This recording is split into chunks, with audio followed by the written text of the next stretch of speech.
sauver. C'est le Christian Salvation, comme vous voyez écrit là-bas, le salut chrétien en français.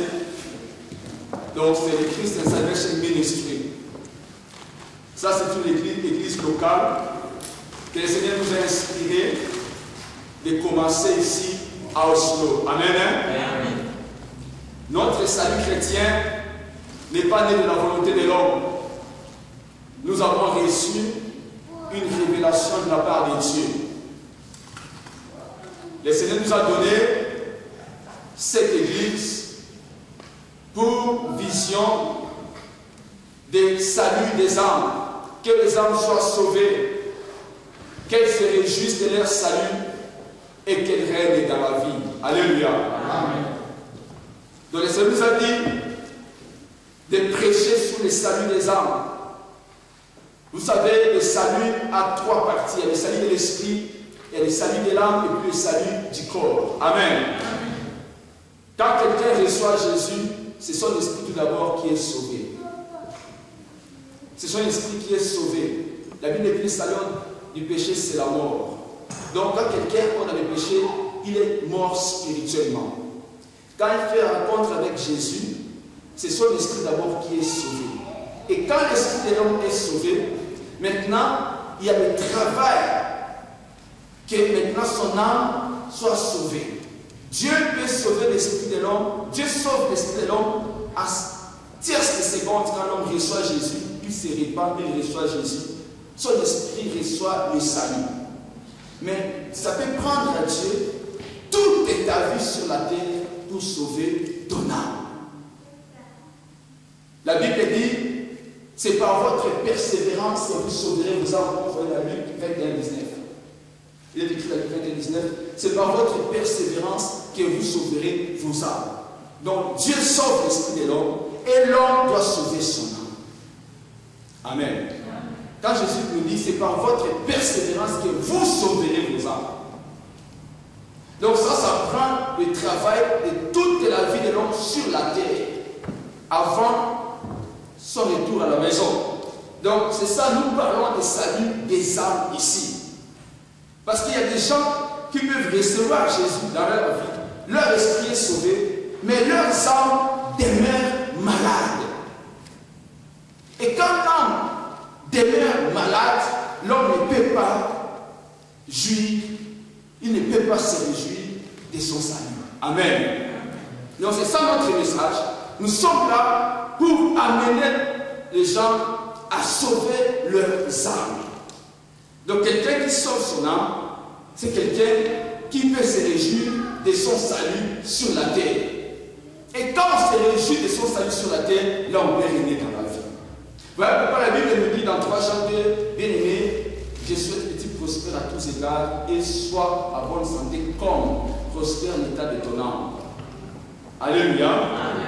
Il y a beaucoup de versets dans la Bible que le Seigneur nous a donnés pour soutenir cette révélation qu'il nous a donnée sur le salut des âmes. Dans notre ministère, nous parlons du salut des âmes, que les âmes soient sauvées, qu'elles se réjouissent de leur salut et qu'elles règnent dans la vie. C'est tout simplement, nous dirons, c'est pour ramener les enfants de Dieu, les croyants, à la gloire. Parce qu'avant le péché dans le jardin d'Éden, l'homme, il n'avait pas besoin de salut parce qu'il vivait déjà éternellement. Et il se réjouissait de tous les bonheurs que Dieu lui avait donnés. Et puis il dominait, donc il régnait déjà. Donc quand Jésus est venu, il est venu nous ramener à cet état de la création. Donc sauver nos âmes, nous réjouir des saluts, de l'abondance que Jésus nous a apporté, et puis régner dans la vie. Amen. Amen. Ça c'est en quelque sorte notre vision.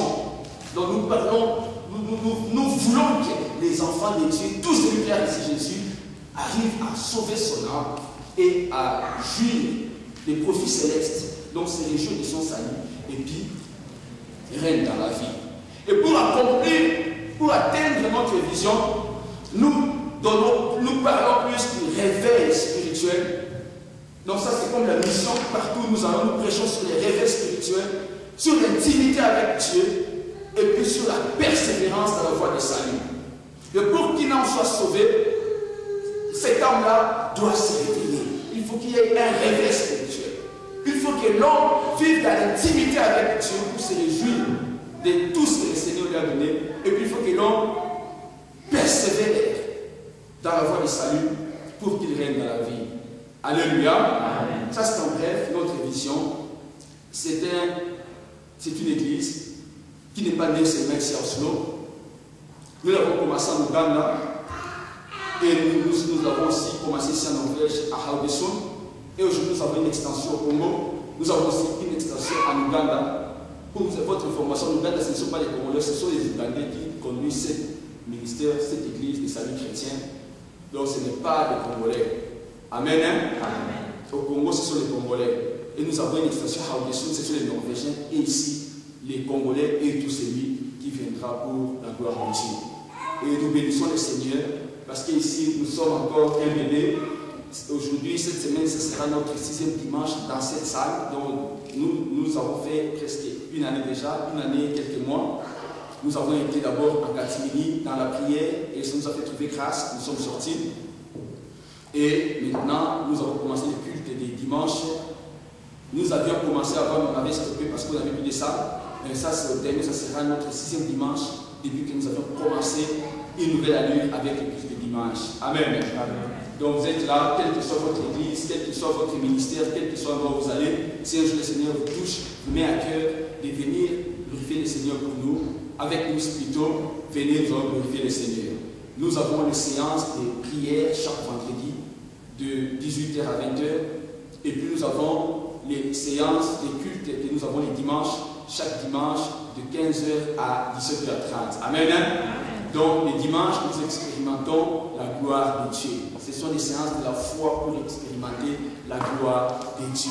Donc nous nous rencontrons ici chaque vendredi et chaque dimanche. Alléluia.